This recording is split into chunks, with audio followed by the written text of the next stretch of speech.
18 अक्टूबर को केंद्रीय चुनाव आयोग की टीम पटना पहुंच रही है। चुनाव आयोग की टीम अपने 2 दिवसीय दौरे के दौरान चौथे और 5वें चरण में होने वाली चुनाव की तैयारियों की समीक्षा करेगी। अपर मुख्य चुनाव पदाधिकारी आर लक्ष्मणन के अनुसार टीम चुनाव कार्य से जुड़े अधिकारियों के साथ एक अहम बैठक करेगी। इसके साथ ही सुरक्षा में लगे तमाम एजेंसियों के साथ भी बैठक होगी, जिसके जरिए सुरक्षा व्यवस्था की जानकारी ली जाएगी। दूसरे चरण के चुनाव से जुड़ी तैयारियां कर ली गई हैं। दूसरे चरण के चुनाव में कुल 456 प्रत्याशी मैदान में हैं। दूसरे चरण के चुनाव के दिन उन जिलों में सार्वजनिक छुट्टी कर दी गई है जहां चुनाव होने हैं। नालंदा में मारपीट मामले पर बीजेपी ने आरजेडी पर गंभीर आरोप लगाए हैं। पटना में बीजेपी नेता और केंद्रीय राज्य मंत्री गिरिराज सिंह ने कहा कि आरजेडी के नेताओं ने महिला और उसके बेटी की पिटाई की है। उन्होंने इस मामले की जांच की मांग चुनाव आयोग से की। घटना है नवादा जिले का, और वो एक ऐसी महिला, विधवा महिला कौशल्या देवी, केवल आरजेडी के लोगों ने उसे धमकाया था कि कमल छाप पर वोट दोगे तो इसका खामियाजा भुगतना पड़ेगा, और कल आज उसे पूरी तरह से उसका खामियाजा भुगतना पड़ा। अति पिछड़े समाज से आकर, जो हम लोग कहते थे कि जंगल राज 2, ये जंगल राज 2 का एक छोटा सा नमूना है, और केस भी दायर नहीं कर रहा था। पटना में जेडीयू ने अपने मंत्री के घूसकांड पर बीजेपी पर जबरदस्त पलटवार किया। जेडीयू नेता विजय चौधरी और ललन सिंह ने कहा कि स्टिंग ऑपरेशन के सामने आने के बाद जिस तरीके से मुख्यमंत्री नीतीश कुमार ने कार्रवाई की, वैसी कार्रवाई करने की हिम्मत मोदी सरकार में नहीं है। जितनी तत्परता से हम लोगों की पार्टी ने कार्रवाई की, वो अपने आप में प्रमाण है कि हम लोग भ्रष्टाचार के मामले में जो हमारे मुख्यमंत्री या जो हमारे सरकार की नीति है या जो हमारे पार्टी की नीति है, ये बिल्कुल उसके अनुरूप कार्रवाई हुआ है। और वहीं दूसरी तरफ जरा देखिए भाजपा नेताओं का चरित्र, और आप लोग अभी देखे होंगे एक से एक घोटाले आए हैं। व्यापम घोटाला है, फिर आपको कहें जो ललित मोदी गेट घोटाला है, कई तरह के घोटाले हैं। लेकिन हम में और भाजपा में एक फर्क जरूर है। प्रधानमंत्री जी घूम रहे हैं आजकल बिहार का, लगातार दौरा किए जा रहे हैं। एक दिन में 4 मीटिंग कर रहे हैं। कभी आज तक सुने थे आप लोग? हम लोग तो भाई 35 साल 40 साल हो गया राजनीति करते हुए। आज तक प्रधानमंत्री राज्य के चुनाव में 1 या 2 रैली करके वापस चले जाते हैं। एक दिन में 4 रैली 5 रैली कर रहे हैं, फिर 2 दिन के बाद बिहार चले आ रहे हैं। जैसे लगता है कि कोई देश में काम नहीं। खैर घूमिए, घूमते रहिए। दिल्ली में भी बहुत घूमे थे, तो परिणाम तो पता ही चल गया था। आरएलएसपी के राष्ट्रीय अध्यक्ष उपेंद्र कुशवाहा ने कहा कि लालू को ऐसा बयान नहीं देना चाहिए। कि इस तरह का बयान लालू जी को नहीं देना चाहिए। प्रधानमंत्री जी ने जो प्रतिक्रिया दी है दादरी कांड के बारे में, बिल्कुल सही कहा है। इस तरह की जो भी घटनाएं हो रही है, चाहे उत्तर प्रदेश में हो या और किसी राज्य में, वहाँ की सरकारों की जवाबदेही होती है इस तरह की घटनाओं को रोकने की। अगर वहाँ घटना हुई है और वहाँ की सरकारों ने कार्रवाई नहीं की है, तो वहाँ की सरकारों के ऊपर दोष जाता है। वहाँ की सरकारों को कार्रवाई करनी चाहिए थी। बीजेपी के नेता सुशील कुमार मोदी ने कहा कि लालू माहौल में कटुता फैलाने में माहिर हैं, इसलिए वो ऐसा बयान देते रहते हैं। इसके साथ ही सुशील मोदी ने चुनाव आयोग से लालू के बयान पर गंभीरता से इसे लेने की अपील की। अब लालू यादव की बात का क्या है? वो तो कह रहे हैं बधिया करा देंगे, वो तो कह रहे हैं ब्रह्म पिशाच, वो तो आरक्षण की बात कर रहे हैं। तो लालू यादव गाली गलौज पर उतर आए, इसलिए चुनाव आयोग को लालू यादव जिस प्रकार से गाली गलौज की भाषा का इस्तेमाल कर पूरे माहौल में कटुता पैदा करने का प्रयास कर रहे हैं, ऐसे लोगों पर चुनाव आयोग को तत्काल जो है और कार्रवाई करनी चाहिए। वैसे लोगों को इस प्रकार की कटु बातें और गाली गलौज की भाषा इस्तेमाल करने से उनको रोका जाना चाहिए। बीजेपी के सांसद मनोज तिवारी ने कहा कि लालू नफरत फैलाने वाले बयान देने में माहिर हैं। लालू ने बिहार के विकास को भटका दिया है। लालू जी इस तरह के बयानों के लिए और नफरत फैलाने के लिए ऐसे घटनाओं का आधार लेकर नफरत फैलाने के लिए लालू जी माहिर हैं। वो बिहार के विकास के मुद्दे को भटका रहे हैं। जो 25 वर्ष गए हैं, 10 साल नीतीश जी के और 15 साल लालू जी के, उस पर ये सब लोग पर्दा डालना चाहते हैं, इसलिए ये सारी चीज़ों का इस तरह से मार्केटिंग कर रहे हैं। दादरी की घटना दुखद है और उस पर प्रधानमंत्री जी ने खेद जो दुख प्रकट किया है वो उनके अंतर की संवेदना प्रकट करती है। जगह देंगे लालू यादव सत्ता में आ जाएंगे तो दिया जाएगा, उनको जगह दिया जाएगा, कहीं नहीं दिया जाएगा। जंगल राज उस समय नहीं रहेगा फिर आपको? वो हम लोग धुलवा देंगे, पानी हम लोग गंगा का वाटर मिलवा के धुलवा देंगे। कहाँ के पानी से? गुजरात के पानी से कि यहीं के पानी से? नहीं, गुजरात के पानी नहीं, बिहार के पानी से शुद्ध हो जाएगा। बिहार में तो गंगा जहाँ ही है, सब लोग शुद्ध हो गए यही के पानी से। वहीं सांसद अश्विनी कुमार चौबे ने लालू यादव को भारत छोड़कर बांग्लादेश चले जाने की सलाह दे दी। ये पूरी तरह से मंच का और सभी जो भी मंच की व्यवस्था होती है अच्छी है। हमारी पार्टी की तो सारी अच्छी है। जो बयानबाजियां हो रही हैं एजेंडा से, ये बयानबाजी ये पूरी तरह से बेतुका है और मुझे लगता है कि लोकतंत्र में ये क्रूर मजाक है। भीड़ कम आती है। लालू प्रसाद जी का तो अब अंतिम दिन आ गया, अब उनको अंतिम दिन पोदान पकड़ करके बांग्लादेश चले जाए। उधर एलजेपी के युवा सांसद चिराग पासवान ने पीएम मोदी के दादरी वाले बयान का समर्थन किया। देखिए, तुरंत रिएक्ट करना, जब तक आपको पूरा परिप्रेक्ष्य नहीं पता हो, जब तक आपको पूरी घटना की जानकारी नहीं हो।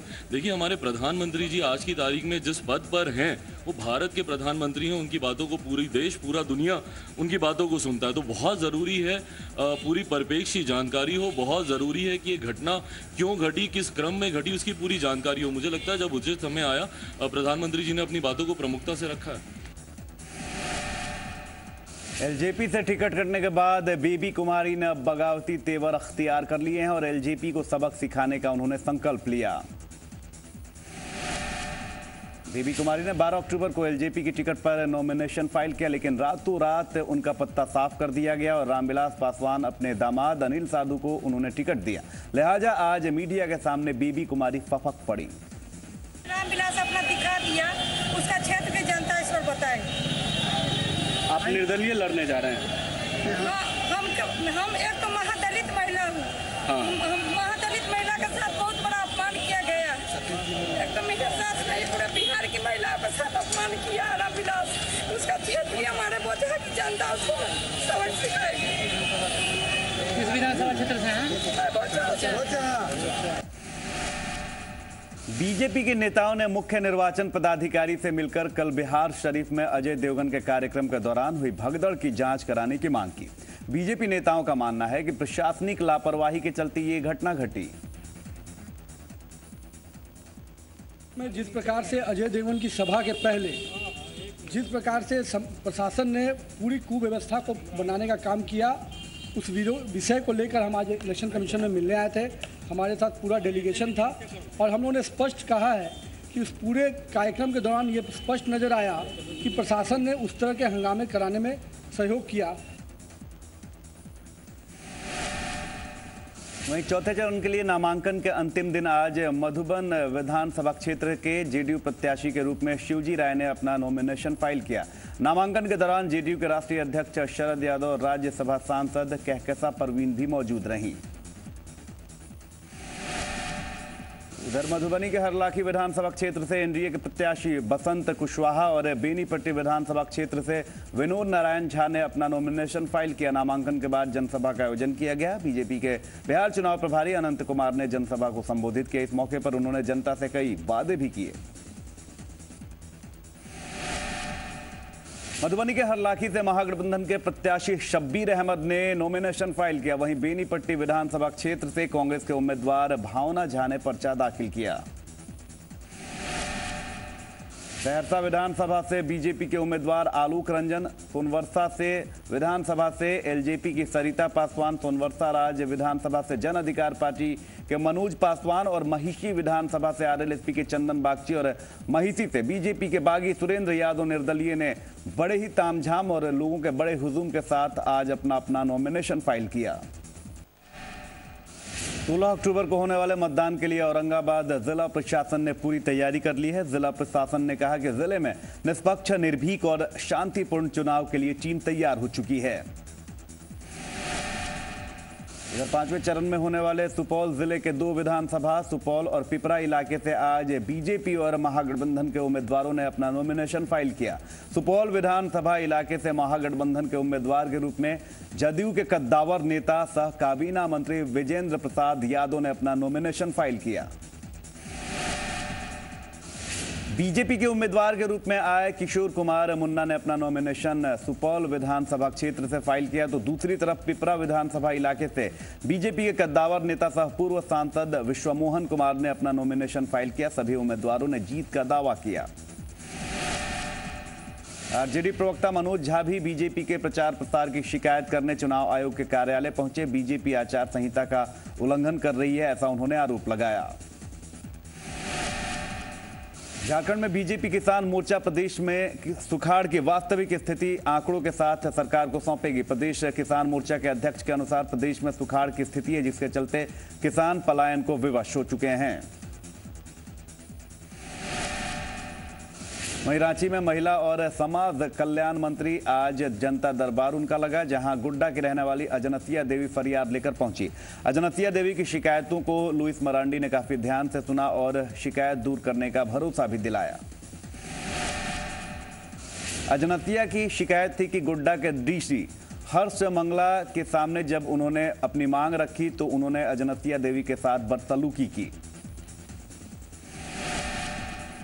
मंत्री के जनता दरबार में हजारीबाग के चौपारण से आई तेहरा खातून भी आई, जिन्होंने एक शिक्षक की शिकायत की। सभी को मंत्री ने जल्द शिकायत दूर करने का आश्वासन दिया।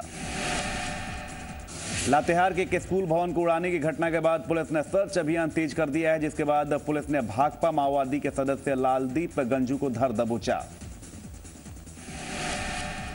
नवादा में दबंगों का कहर लगातार जारी है। दबंगों ने मां बेटे के साथ जमकर मारपीट की, जिसके बाद घायल होने की स्थिति में दोनों को सदर अस्पताल में भर्ती कराया गया। पीड़ित के अनुसार दबंगों ने घर में घुसकर उन दोनों के बेरहम तरीके से पिटाई की।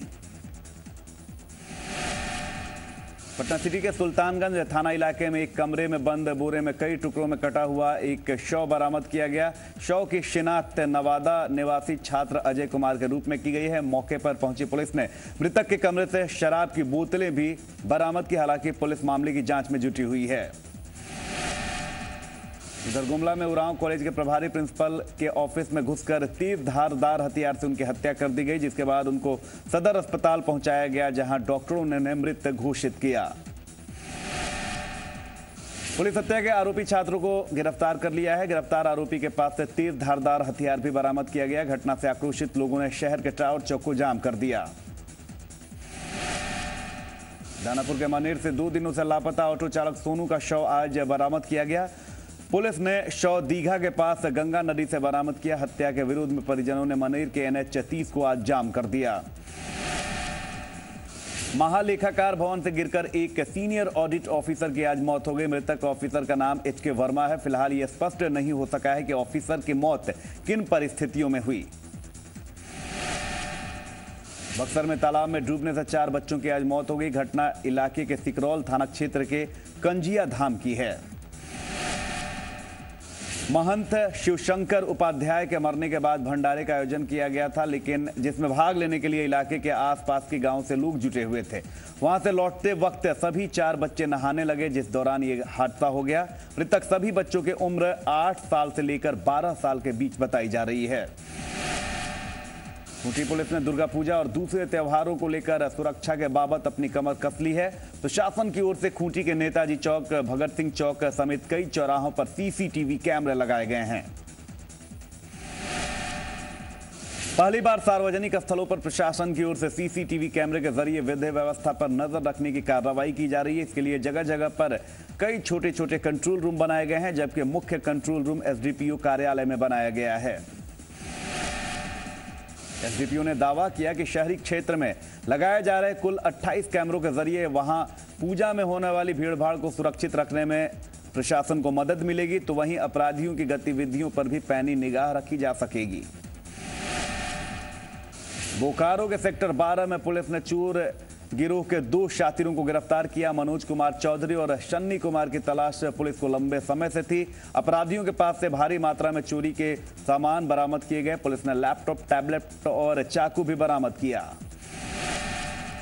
लखीसराय के मिल्किया भयपुर के पास पुलिस ने 4 लुटेरों को गिरफ्तार किया। पुलिस को लंबे अरसे से इन अपराधियों की तलाश थी।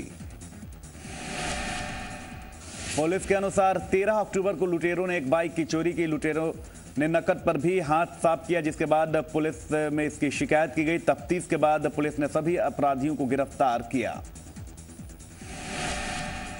बिहार में दूसरे चरण के मतदान के लिए चुनाव प्रचार का शोर थम गया। राज्य के एडीजी लॉ एंड ऑर्डर ने कहा कि दूसरे चरण में 23 विधानसभा नक्सल प्रभावित हैं, लिहाजा सुरक्षा के कड़े इंतजाम किए गए हैं। उन्होंने मतदाताओं से निर्भीक होकर मतदान करने की अपील की। बॉलीवुड के कॉमेडियन राजपाल यादव आज देवघर में एक शो में शिरकत करने पहुंचे। पत्रकारों से बात करते हुए उन्होंने कहा कि अनंत शो एक अनोखा शो है, जिसकी शुरुआत देवघर से हो रही है। त्योहारों के मद्देनजर रांची पुलिस ने सुरक्षा के खास इंतजाम किए हैं। भीड़ और भगदड़ से बचने के लिए 2 प्लाटून टीम तैयार की गई है। अपनी तैयारी की जांच के लिए रांची पुलिस ने एक मॉक ड्रिल भी किया। आपको बता दें कि जो 2 प्लाटून टीम तैयार की गई है, उनमें 50 जवान अलग अलग स्थानों पर तैनात रहेंगे। इसके अलावा 100 से ज्यादा पुलिसकर्मी सादे लिबास में पूजा पंडालों पर नजर रखेंगे। इसके साथ ही सीसीटीवी कैमरे से भी निगरानी रखी जाएगी। देवघर जिला प्रशासन ने सावन में भीड़ को कंट्रोल करने का तरीका इजाद कर लिया है। जिला प्रशासन की ओर से देवघर में एक कॉम्प्लेक्स का भूमि पूजन किया गया। ये प्रोजेक्ट पिछले 2 सालों से लटका हुआ था। इस कॉम्प्लेक्स के पहले फेज में करीब 7,000 लोग एक साथ इकट्ठा बैठ सकते हैं। नवरात्रि के दूसरे दिन रांची में मंदिरों और पूजा पंडालों में भक्तों की भारी भीड़ देखी गई।